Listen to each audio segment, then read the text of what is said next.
The two important things to make that make a scientific study or a research study rigorous are theoretical base and methodological design.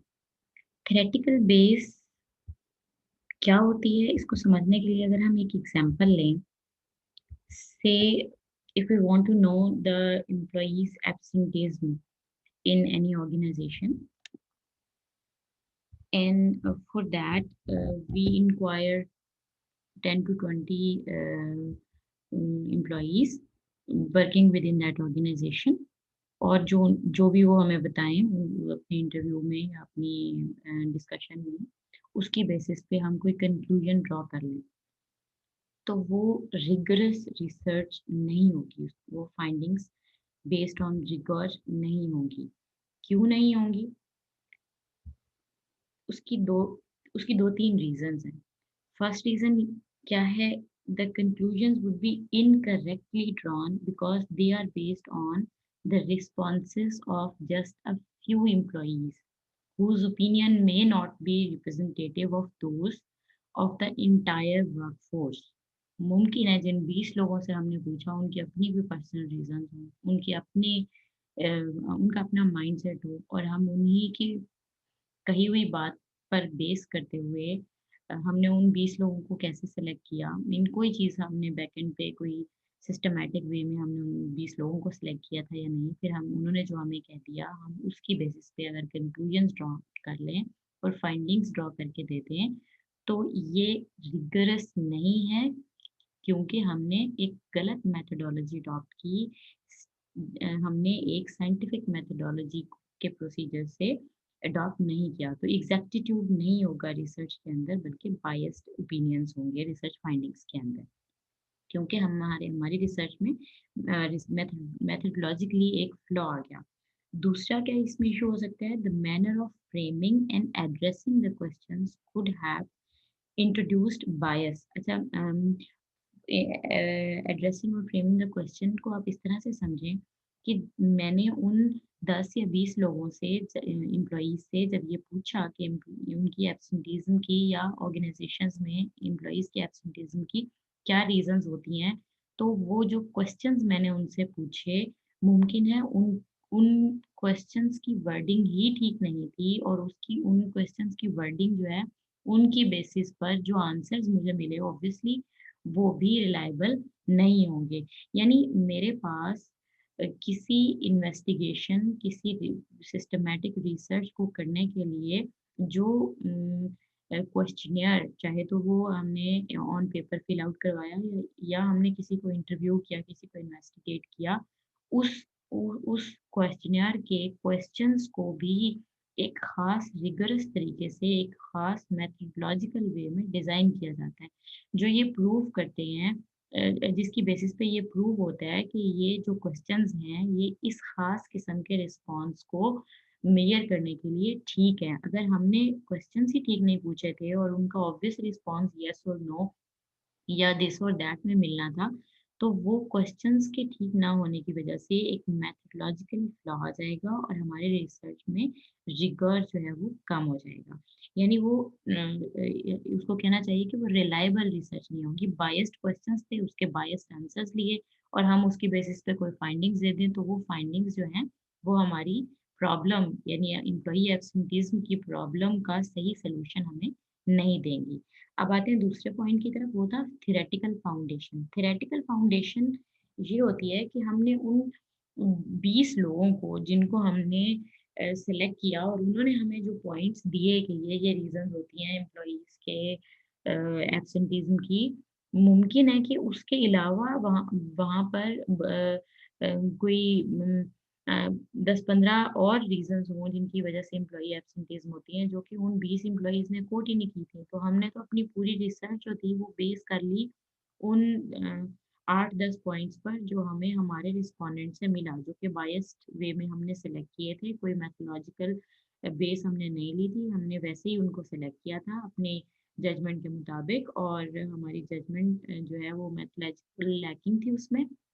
और इसके साथ-साथ हमारी जो question framing थी वो भी किसी मेथोडोलॉजी को अडॉप्ट करके नहीं की गई थी, बल्कि हमने अपनी मर्ज़ी के सवाल पूछे, बायस्ड क्वेश्चन्स थे, उनके हमें बायस्ड रिस्पॉन्सेज़ मिले और हमने जो फैक्टर्स फाइंड आउट किए एम्प्लॉयी एब्सेंटेइज़्म के या एम्प्लॉयी कमिटमेंट के या आप यहाँ पे कोई भी बात ले लें, कोई भी रिसर्च अंडर इन्वेस्टिगेशन वेरिएबल हो सकता है हमने एम्प्लॉइज़ के बजाय हमने कंज्यूमर्स की कमिटमेंट लेवल, लो कमिटमेंट लेवल के रीज़न्स को फाइंड आउट करना है, तो अगर हमने 8-10 कस्टमर से पूछा, जो कि बिल्कुल डिफरेंट बैकग्राउंड से थे और उन्होंने अपनी कमिटमेंट किसी ब्रांड के साथ अपनी कमिटमेंट या ब्रांड के साथ लॉयल्टी के जो रीज़न्स बताई, हमने उन्हीं को अगर लेके आगे हम चल पड़े हैं, तो हमारी रिसर्च में थ्योरेटिकल फाउंडेशन नहीं होगी। थ्योरेटिकल बेस कब आएगी? जब हमने थॉरो रिसर्च किया होगा लिटरेचर को जब हमने लिटरेचर को थॉरोली स्टडी किया होगा, हमने ऑब्जर्वेशंस ली होंगी और उनकी बेसिस पे हमने सही नम फैक्टर्स को आइडेंटिफ़ाई किया होगा कि ये फैक्टर्स हो सकते हैं जो किसी एम्प्लॉयी की एब्सेंटेइज़्म का रीज़न बनते हैं और फिर उनमें से कौन-कौन से ऐसे फैक्टर्स हैं जिनको पास्ट स्टडीज़ में प्रूव किया गया है और कौन-कौन से ऐसे फैक्टर्स हैं जिनको हमारी स्टडी में प्रूव करने की या चेक करने की या टेस्ट करने की ज़रूरत है।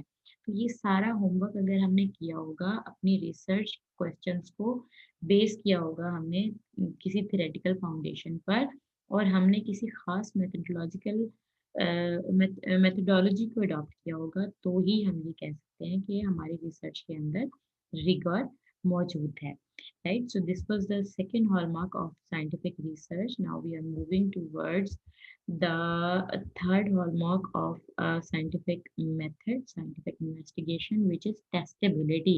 Testability नाम से जाहिर है कि हम जो हाइपोथेसिस डेवलप करें, हाइपोथेसिस हमारी एक स्टेटमेंट होती है जो कि टेस्टेबल स्टेटमेंट होती है, ठीक है? हाइपोथेसिस किस-किस टाइप के होते हैं उसकी डिटेल्स में हम बाद में जाएँगे अपने कमिंग डिस्कशंस में।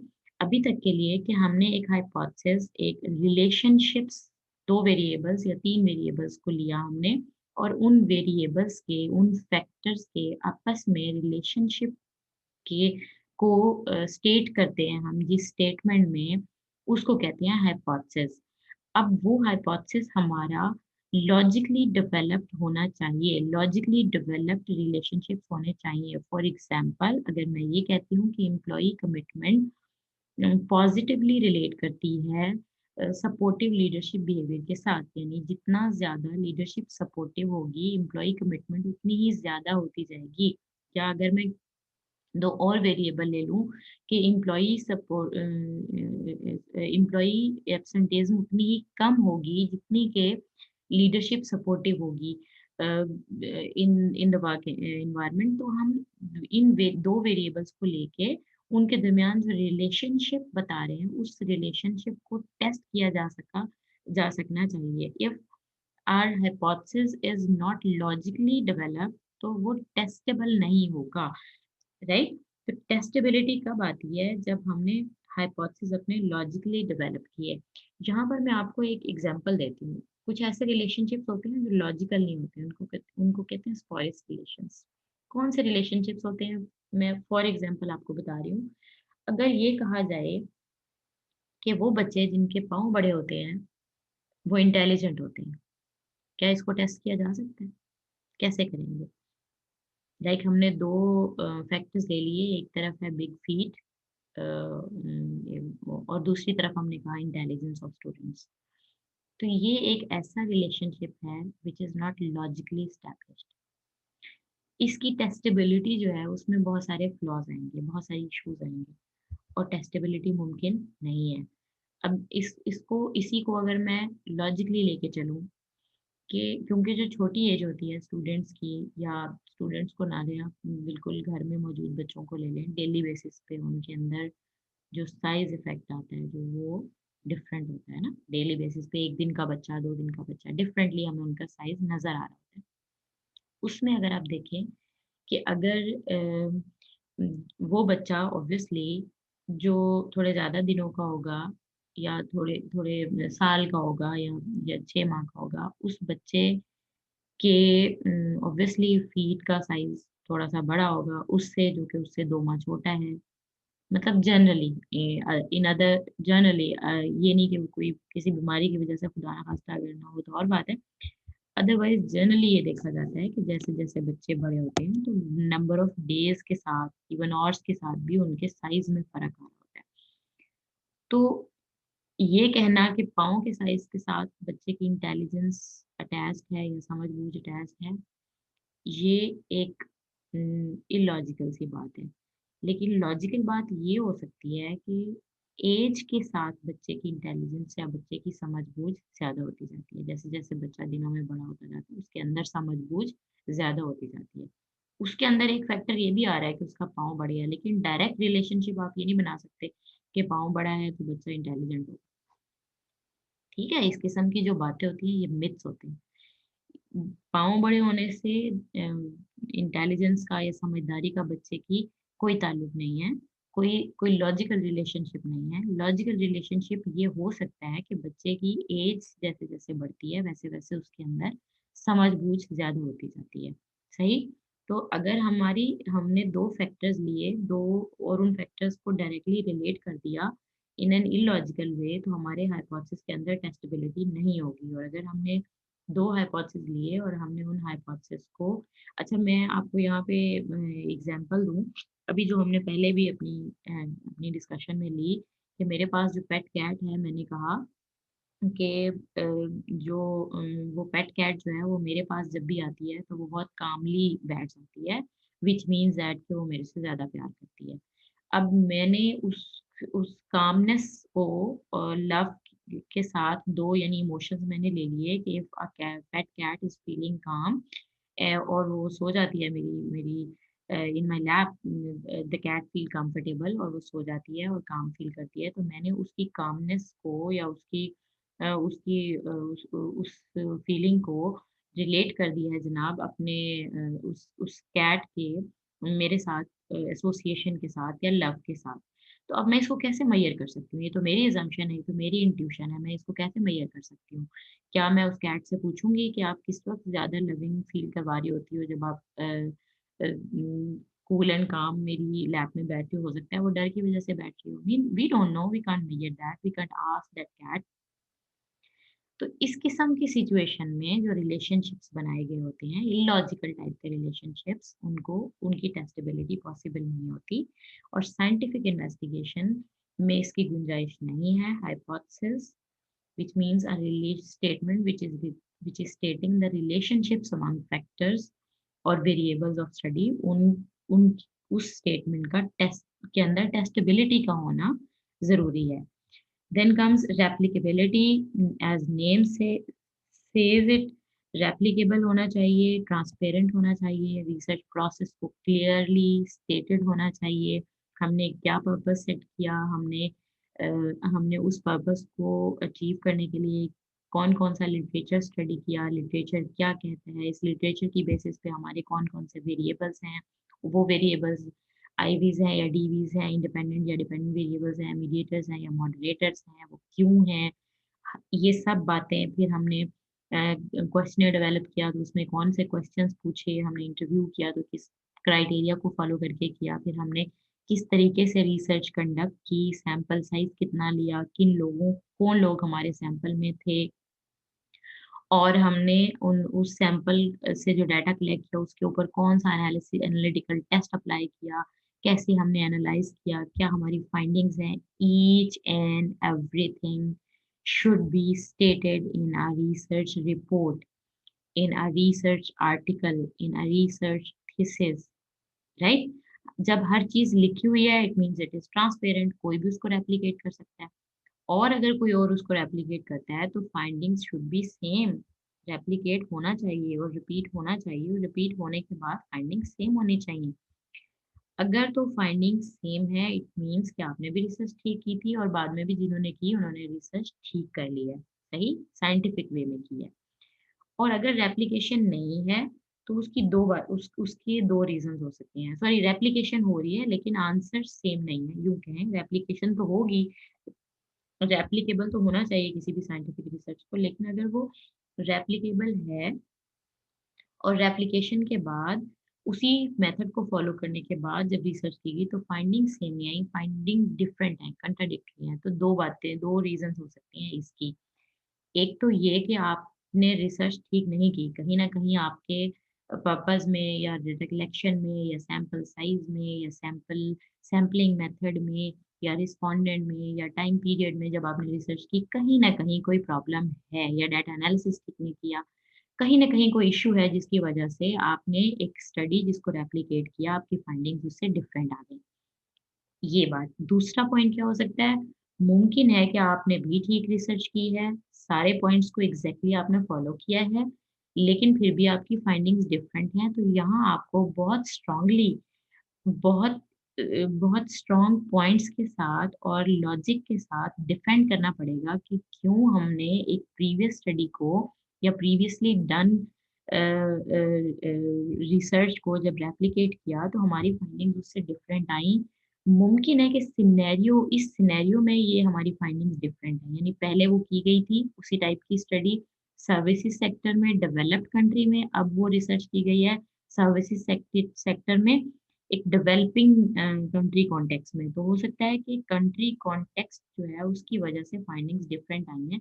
लेकिन ये भी सिर्फ़ कह देना काफ़ी नहीं होगा, उसके पूरे हमें पूरा डाटा उसके लिए लिखना पड़ेगा और बताना पड़ेगा कि क्यों ये फाइंडिंग्स का जो डिफरेंस आया है, एक साइंटिफिक मेथड को फॉलो करते हुए की गई रिसर्च में, रेप्लिकेटेड स्टडी में जो डिफरेंस आया है, वो क्यों आया है? तो हमें उसको जस्टिफाई करना पड़ेगा।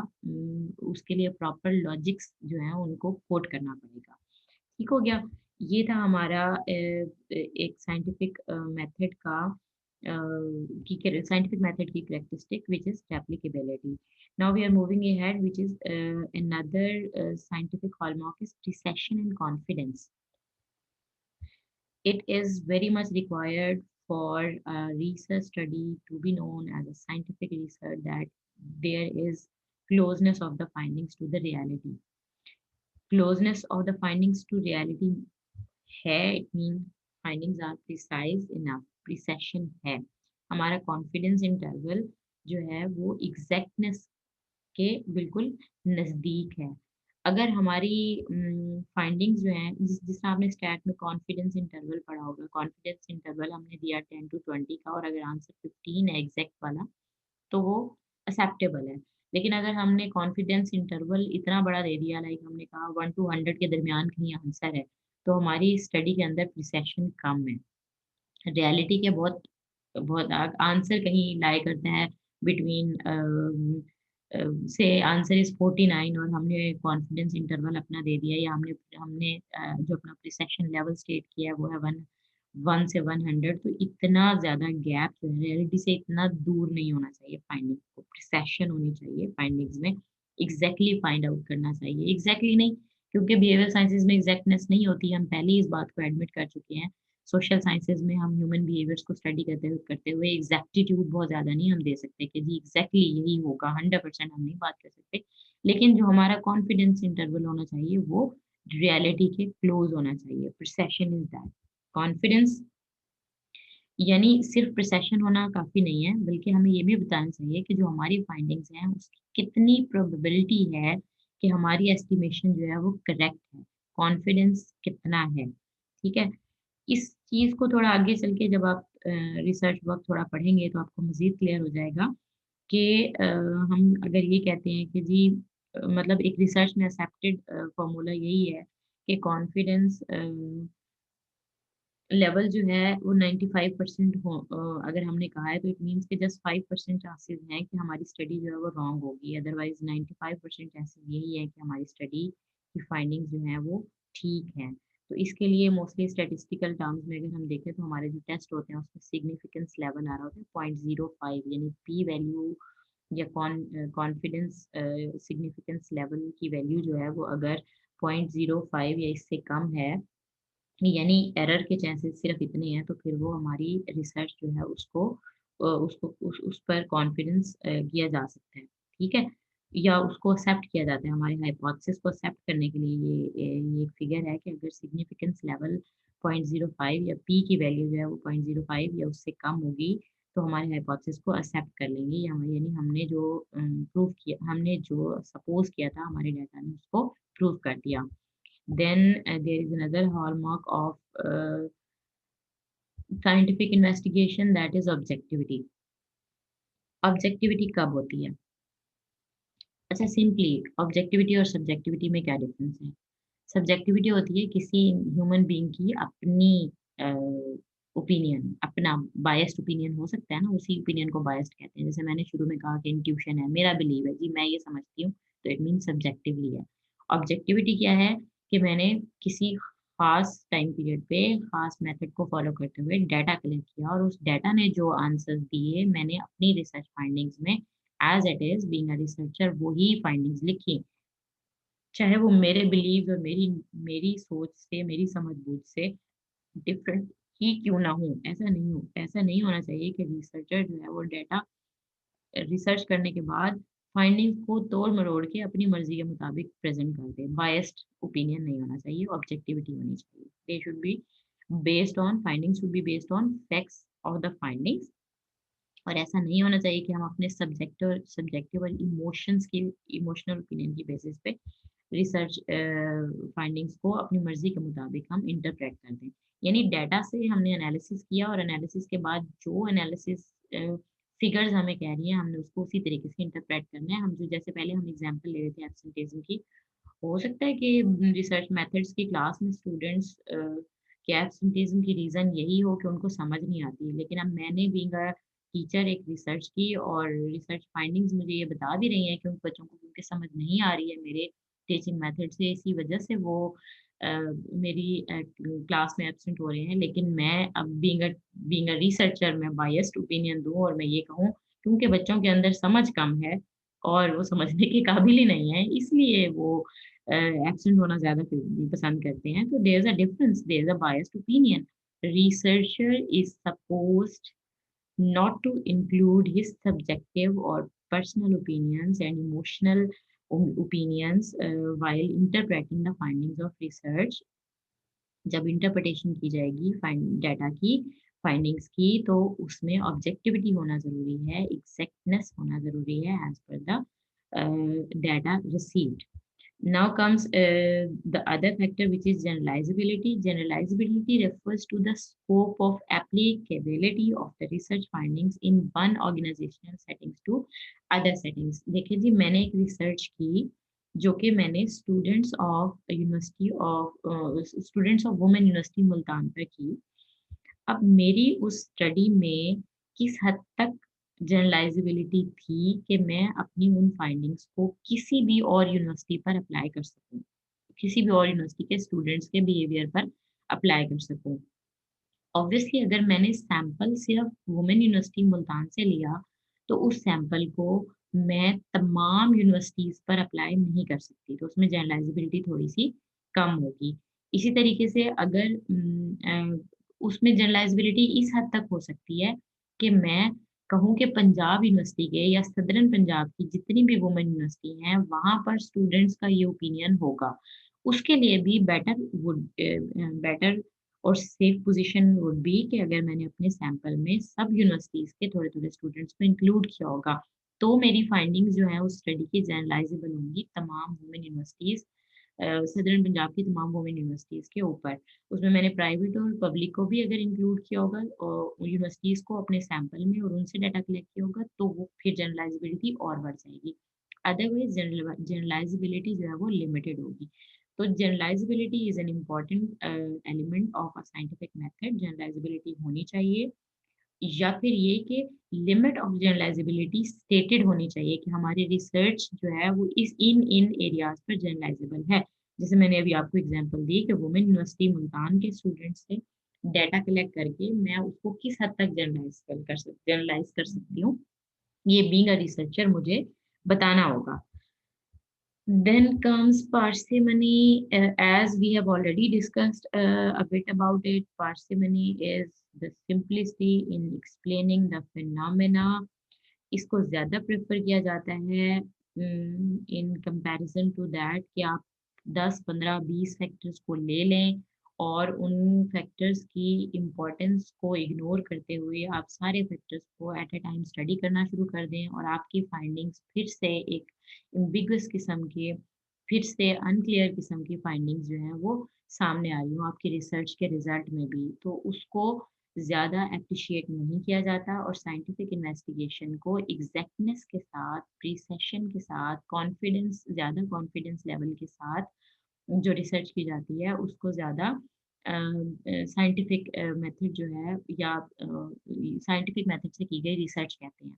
सो पार्सिमनी जितनी ज़्यादा होगी और रिसर्च वेरिएबल्स को जितना केयरफुली और लिटरेचर को स्टडी करके और on on logical ground select किया गया होगा फॉर फर्दर रिसर्च पर्पस उतना ही बेहतर फाइंडिंग्स होंगी हमारी research की. So this was all about the scientific method of research and these all are the characteristics of a scientific inquiry.